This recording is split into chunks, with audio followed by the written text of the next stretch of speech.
नमस्कार दोस्तों, एक बार फिर से आप सभी का स्वागत है। मेरा नाम है ऐश्वर्य अग्रवाल और इस बार हम पढ़ने वाले हैं भूगोल, जिसके अंतर्गत हमको भारत के भूगोल के साथ साथ विश्व के भूगोल की थोड़ी जानकारी भी होनी चाहिए, जैसे महासागरों के बारे में या अदर वाटर बॉडीज़ जो हो गई उसके बारे में, कुछ विश्व से संबंधित भूगोल या अन्य देशों से संबंधित भूगोल के बारे में, और पृथ्वी से संबंधित समान जानकारी जिसके बारे में हमको पता होनी चाहिए। मतलब एक काफ़ी सामान्य जानकारी रखनी है भूगोल के अंतर्गत। जितनी चीज़ें मैं पढ़ाऊंगा उतनी ही पढ़ के जाइएगा जो आपके लिए सफिशिएंट होगा। हमको इसमें एक बार डिटेल में नहीं जाना है, कॉन्सेप्ट में नहीं जाना है, ऊपरी तौर पे एक सामान्य जानकारी भूगोल से संबंधित हमको होनी चाहिए। तो चलिए आज हम भूगोल के अंतर्गत भारत के परिचय के बारे में बात करेंगे, मतलब भारत से संबंधित भूगोल के बारे में चर्चा करेंगे एक इंट्रोडक्शन पार्ट के रूप में। चलिए शुरू करते हैं। भारत भूगोल के अंतर्गत फिलहाल मैंने भारत का परिचय आपके सामने देने के लिए यह मैप बनाया हुआ है भारत का। कुछ सामान्य परिचय भूगोल से संबंधित मैं आपको देने वाला हूं। उसके लिए आपको भारत की स्थिति का पता होना ज़रूरी है, तो देखते जाइए। फिलहाल मैं भारत से संबंधित, भारत के परिचय से संबंधित कुछ तथ्य आपके सामने रखूँगा। उसके बाद मैं कुछ आपको कॉन्सेप्ट बताने वाला हूँ इस क्लास के अंतर्गत। जैसे देखिएगा, यह भारत का नक्शा है। अब इसका विस्तार हम देखते हैं। सबसे पहले तो मान लीजिए सबसे ज़रूरी चीज़ है उत्तरी विस्तार या उत्तरी अक्षांश, अक्षांशी विस्तार जिसे कहते हैं। अक्षांशी विस्तार देखेंगे, फिर देशांतरी विस्तार देखेंगे। उससे पहले आपको यह पता होना चाहिए कि अक्षांशी रेखाएं और देशांतरी रेखाएं होती क्या है, ठीक है। तो एक तरीके से आप ध्यान लीजिए, समझ लीजिए कि पृथ्वी को अक्षांशी एवं देशांतरी रेखाओं में बांटा गया है। जो भी क्षैतिज रेखाएँ दिखाई देंगी हमें पृथ्वी में, ठीक है, यह एक काल्पनिक रेखा है, ध्यान रखिएगा।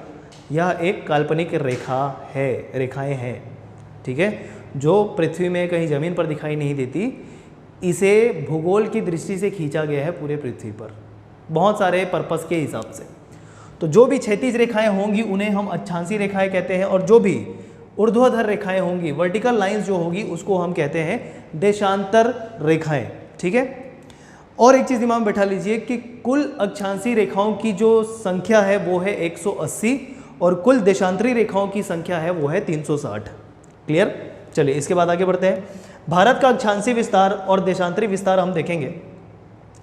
सबसे पहले एक चीज़ समझ लीजिए कि 0 डिग्री से स्टार्ट करते हैं। डिग्री में लिखते हैं हम उसे, अंश में लिखते हैं, तो 0 डिग्री से स्टार्ट करेंगे। अब 0 डिग्री यहाँ पर कहाँ पर है, तो ध्यान रखिए 0 डिग्री के ऊपर आने वाला पृथ्वी का भाग कहलाता है उत्तरी गोलार्ध, और 0 डिग्री के नीचे आने वाले भाग को, पृथ्वी के भागों को कहते हैं दक्षिणी गोलार्ध।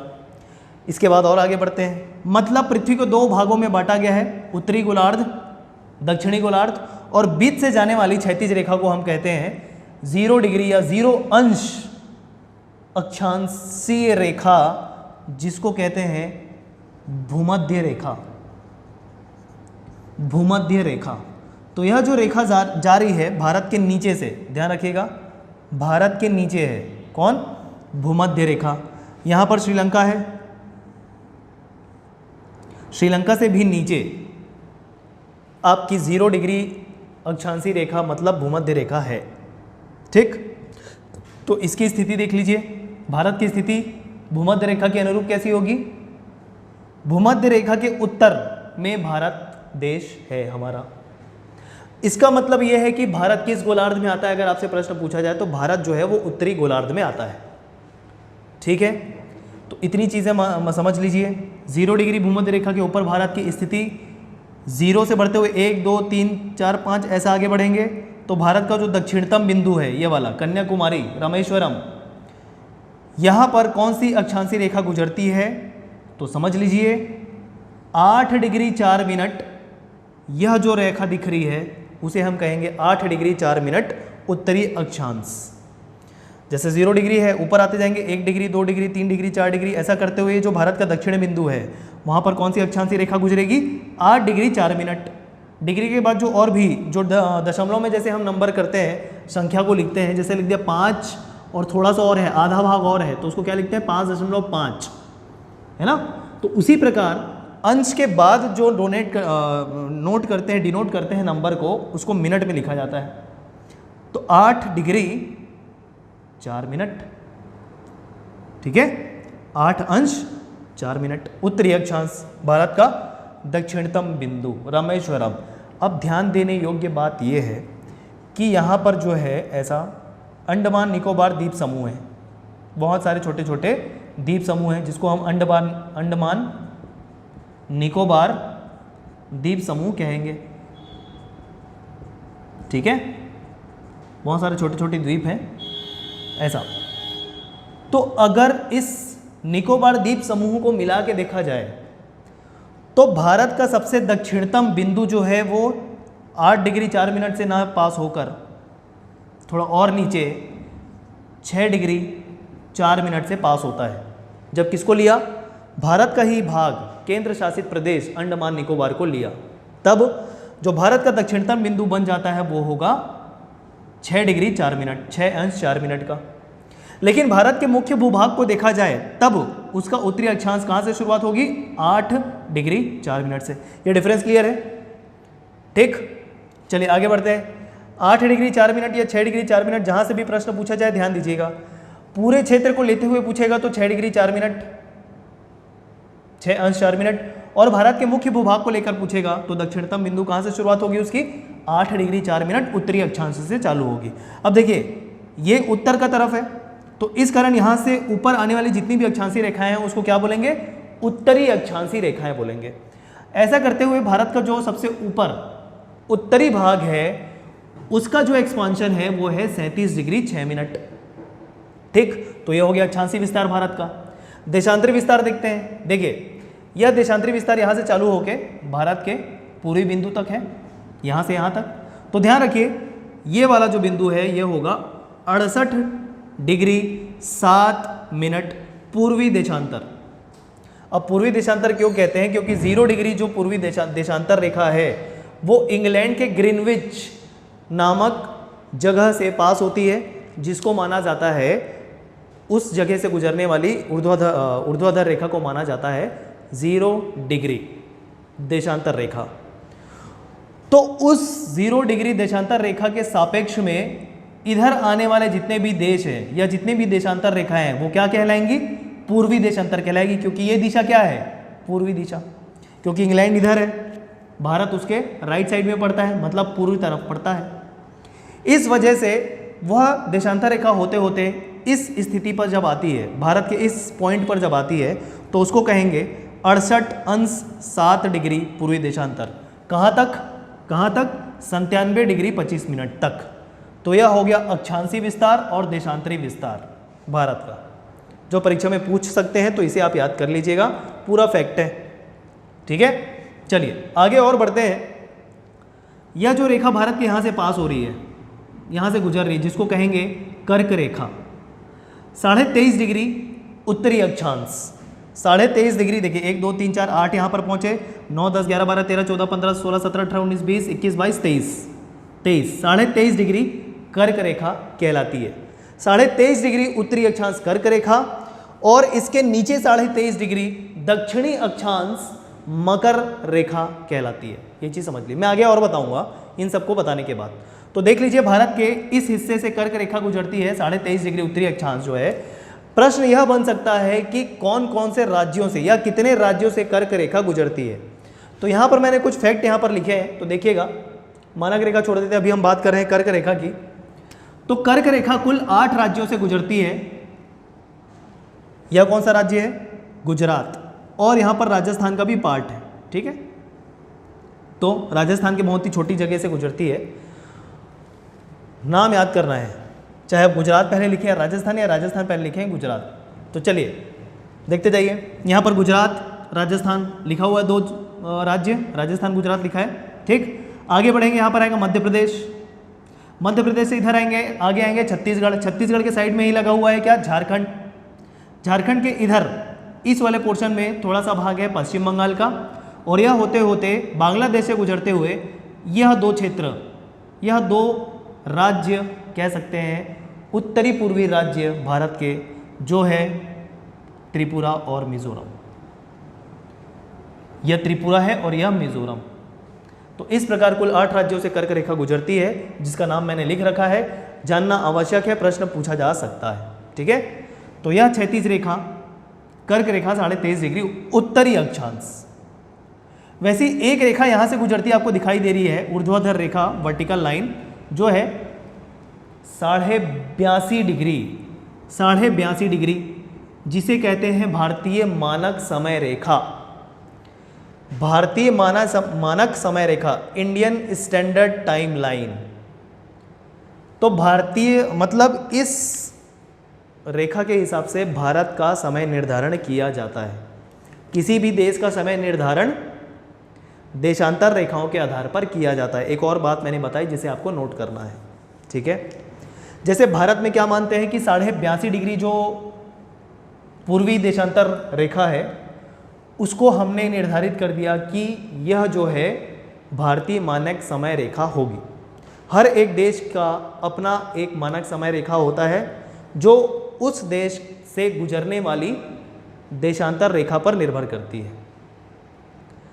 भारत के पश्चिम तरफ जितने भी देश आएंगे वह भारत से समय में पीछे होंगे। भारत से पूरी तरफ जितने भी देश आएंगे वह भारत से समय में आगे होंगे, ठीक। जैसे बात करूं यहाँ पर पाकिस्तान है, पाकिस्तान का अपना एक देशांतर रेखा होगा, समय रेखा होगा, तो पाकिस्तान का समय जो है वो भारत से आधे घंटे पीछे है, ठीक। यहाँ भारत के पूर्वी तरफ आने वाले जितने भी देश हैं वो भारत से आगे होते हैं समय में। जैसे बात करें यहाँ नीचे दक्षिणी गोलार्ध में क्या है, ऑस्ट्रेलिया। तो जब कभी भी न्यू ईयर आता है तो आपने नोटिस किया होगा कि न्यू ईयर सबसे पहले कहाँ मनाया जाता है, देखा होगा न्यूज़ में 12 बजे जब हमने देश में न्यूज़ चैनल खोल के देखते हैं, उससे पहले ही ऑस्ट्रेलिया में न्यू ईयर स्टार्ट हो जाता है। तो रीज़न यही है कि भारत के पूर्वी तरफ जितने भी देश आएंगे वो समय में आगे होंगे, ठीक। तो भारतीय मानक समय रेखा 82.5 डिग्री कितने राज्यों से गुजरती है, तो ध्यान रखिएगा 5 राज्यों से गुजरता है। यह भारतीय मानक समय रेखा 5 राज्यों से, सबसे यह जो ऊपर वाला जिला है यह है उत्तर प्रदेश। उत्तर प्रदेश से नीचे आएंगे मध्य प्रदेश, मध्य प्रदेश से होता हुआ छत्तीसगढ़, छत्तीसगढ़ के नीचे अगर बाउंड्री वाइज देखा जाए यहाँ पर उड़ीसा, और यहाँ पर भाग है आंध्र प्रदेश का। तो इस प्रकार 5 राज्यों से गुजरता है भारतीय मानक समय रेखा। रेफरेंस कहाँ से माना गया है, इलाहाबाद के नैनी से गुजरता है। स्पेसिफिक अगर क्या याद करें, उत्तर प्रदेश के इलाहाबाद के नैनी से इसका रेफरेंस लिया गया है, ठीक है। तो ये हो गए 2 मानक रेखा जो भारत के अंदर से गुजरते, एक कर्क रेखा हो गई और एक भारतीय मानक समय रेखा हो गई, ठीक। आगे बढ़ते हुए कुछ और फैक्ट देखते हैं। भारत का सबसे अधिक सीमा विस्तार किस दूसरे देश से है, तो ध्यान रखना है बांग्लादेश से। देखिए यहाँ से यहाँ तक ये बांग्लादेश है, ये बांग्लादेश है।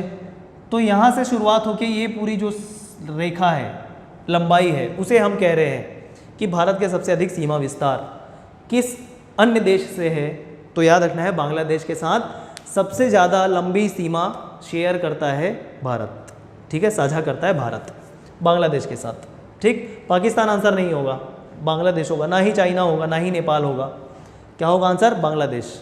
बांग्लादेश के साथ भारत की सीमा सबसे अधिक लंबी है, ठीक। आगे बढ़ते हुए एक और फैक्ट देखते हैं। भारत की समुद्र तल से ऊंचाई जिस भी जगह में मापन की जाती है कि समुद्र से इसकी ऊंचाई इतनी मीटर या इतनी फीट है, वह कहाँ से मापन किया जाता है, चेन्नई से। चेन्नई को एक मानक स्थान माना जाता है जहाँ से समुद्र तल की ऊंचाई मापी जाती है भारत के किसी भी स्थान की। तो भारत का समुद्र तल से ऊंचाई का मापन चेन्नई से किया जाता है किसी भी क्षेत्र का। भारत के जिले के संबंध में कुछ मैं बताने वाला हूँ कि भारत का सबसे बड़ा जिला और भारत का सबसे छोटा जिला कौन सा है। जिले की बात कर रहा हूँ, राज्य की बात नहीं कर रहा हूँ, ध्यान रखिएगा। भारत का सबसे बड़ा जिला जो है वो है कच्छ, और कच्छ कहाँ पर आता है, गुजरात, या गुजरात। तो भारत का सबसे बड़ा जिला कच्छ, और दूसरे नंबर का सबसे बड़ा जिला होगा लेह, ठीक है, लेह जम्मू कश्मीर वाले क्षेत्र में, मतलब ये अलग से केंद्र शासित प्रदेश बन गया है लद्दाख के अंतर्गत, ठीक। तो लेह। सबसे छोटा जिला भारत के अंतर्गत आने वाला है माहे। माहे भी एक केंद्र शासित प्रदेश के अंतर्गत आता है, और वो केंद्र शासित प्रदेश का नाम है पुदुचेरी या पौंडुचेरी, ठीक है दोस्तों। तो ये चीज़ आपको ध्यान में रखनी है। आगे बढ़ते हुए देखते हैं कुछ और फैक्ट। सबसे अधिक तटीय लंबाई वाला राज्य, तटीय लंबाई मतलब वह लंबाई जो भारत समुद्र सीमा से साझा करता है। सबसे अधिक सीमा वाला वह लंबाई होगी जो किसी अन्य देश से साझा करता है। सबसे अधिक तटीय लंबाई बोलने का मतलब है कि भारत की कौन सा ऐसा राज्य है जिसकी समुद्री सीमा समुद्री सीमा सबसे अधिक है। तो सबसे अधिक तटीय लंबाई वाला राज्य है गुजरात। ये देखिए, ये गुजरात, यहाँ से शुरुआत करते हुए अगर ये पूरी लंबाई को देखा जाए तो ये पूरी समुद्री क्षेत्र है ना। अरब सागर है यहाँ पर और यहाँ पर बंगाल की खाड़ी है, तो यह अरब सागर से सबसे अधिक लंबाई साझा करता है। तो ऐसा कौन सा राज्य है जो सबसे अधिक समुद्री सीमा वाला है? वो है गुजरात। आगे एक और तथ्य मैं बताना चाहूँगा, भारत के नीचे तरफ क्या है? हिंद महासागर। हिंद महासागर का प्राचीन नाम याद रख लीजिए, रत्नाकर। और तीसरा सबसे बड़ा महासागर है कौन? हिंद महासागर। सबसे बड़ा महासागर कौन सा है? प्रशांत महासागर। ठीक है, आगे बढ़ते हैं। तो यह हो गई भारत की कुछ सामान्य जानकारी भारत के परिचय से संबंधित, और यह भारत का अक्षांशीय देशांतरी विस्तार। ठीक है, कुछ और मैं आपको बताने वाला था, चलिए खैर ठीक है। देखिए, अब एक और प्रश्न बनता है भारत के भूगोल के परिचय से संबंधित कि सबसे जो पश्चिम बिंदु है वो कौन सा है, सबसे पूर्व बिंदु वो कौन सा है, सबसे उत्तर बिंदु कौन सा है, सबसे दक्षिण बिंदु कौन सा है। तो ध्यान रखिए, सबसे उत्तरतम बिंदु मतलब सबसे उत्तर में आने वाला बिंदु कौन सा है, उसका नाम याद रखना है आपको, इंदिरा कौल। क्या बोलते हैं इसको? इंदिरा कौल। जम्मू कश्मीर में ऑब्वियसली ये कौन सा राज्य है? जम्मू कश्मीर, मतलब राज्य था, अभी बन गया है केंद्र शासित प्रदेश। इंदिरा कौल। ठीक है, सबसे दक्षिणतम बिंदु रामेश्वरम है। अगर भारत की मुख्य भूभाग को देखा जाए तो रामेश्वरम, ठीक है, तमिलनाडु के अंतर्गत। लेकिन अगर भारत के सभी क्षेत्र को देखा जाए, मतलब यहाँ पर अंडमान निकोबार द्वीप समूह को भी देखा जाए जो एक केंद्र शासित प्रदेश है, तो उस हिसाब से भारत का जो दक्षिणतम बिंदु होगा वह होगा इंदिरा पॉइंट। ये जो 6-4 लिखा हुआ है ना अक्षांशीय विस्तार, वो होगा क्या? इंदिरा पॉइंट। इंदिरा पॉइंट। तो सबसे उत्तर में इंदिरा कौल, सबसे दक्षिण में इंदिरा पॉइंट, जो अंडमान निकोबार द्वीप समूह का एक भाग है, दक्षिणतम बिंदु है। सबसे पश्चिम बिंदु, ये सबसे पश्चिम बिंदु है जिसको बोलते हैं गौरमोता, और यह कौन सा राज्य है? गुजरात। तो गौरमोता आएगा किसके अंतर्गत? गुजरात के अंतर्गत। या फिर ऑप्शन में अगर सर क्रिक रहे, क्या रहे? सर क्रिक, सर क्रिक, तो इसे भी आंसर माना जाएगा। आंसर में अगर गौरमोता है तो गौरमोता होगा, और गौरमोता नहीं दे के सर क्रिक दिया है तो सर क्रिक भी आंसर होगा। तो सबसे पश्चिम बिंदु गौरमोता या सर क्रिक। सबसे पूर्वोत्तर बिंदु, पूर्वतम बिंदु है ना ये वाला, तो याद रखना है सबसे पूर्व बिंदु जो है वो है किबिथु, और वह जो राज्य है वो है क्या? अरुणाचल, अरुणाचल प्रदेश। ठीक है दोस्तों, अरुणाचल प्रदेश। तो यह चीज़ आप ध्यान रखिएगा। तो इतनी थी भारत के संबंध में कुछ परिचय भारत के भूगोल से संबंधित। अब कुछ बातें मैं आपको और जल्दी से बताना चाहूँगा। जैसे देखिए, पृथ्वी है, पृथ्वी के बीचों बीच गुजरने वाली रेखा जो है 0 डिग्री भूमध्य रेखा जिसको कहते हैं, ऊपर आने वाला उत्तरी गोलार्ध, नीचे आने वाला दक्षिणी गोलार्ध। 23.5 डिग्री ऊपर कर्क रेखा, वही 23.5 डिग्री नीचे अगर देखा जाए तो उसे कहते हैं क्या? मकर रेखा। तो इतनी बातें अभी सुन लीजिए। अगली क्लास में मैं पृथ्वी को लेके परिचय आपको देने वाला हूं, क्योंकि उस संबंध में भी भूगोल से प्रश्न आते हैं। ठीक है दोस्तों, तो यह था भारत का कुछ परिचय भूगोल से संबंधित। अगले क्लास में हम पृथ्वी का परिचय देखेंगे, जिसके अंतर्गत यही सारी रेखाएं का मैं विस्तार से वर्णन करूंगा, और कितने कटिबंधीय क्षेत्र पाए जाते हैं भारत में, माफ कीजिएगा, पृथ्वी के अंतर्गत। जैसे उष्ण कटिबंध हो गया, शीतोष्ण कटिबंध हो गया, या शीत कटिबंध हो गया, या ध्रुव किसको बोलते हैं, इन सब चीज़ों के बारे में मैं आपको परिचय दूंगा, पृथ्वी से संबंधित और ऋतु परिवर्तन से संबंधित, और पृथ्वी का अपने अक्ष पर 23.5 डिग्री झुका होना, इसके भी जो कॉजेज हैं, कारण है, क्या क्या प्रभाव पड़ते हैं इससे, इन सब की चर्चा मैं पृथ्वी के संबंध में देने वाला हूँ अगली क्लास में। देखेगा ज़रूर। धन्यवाद।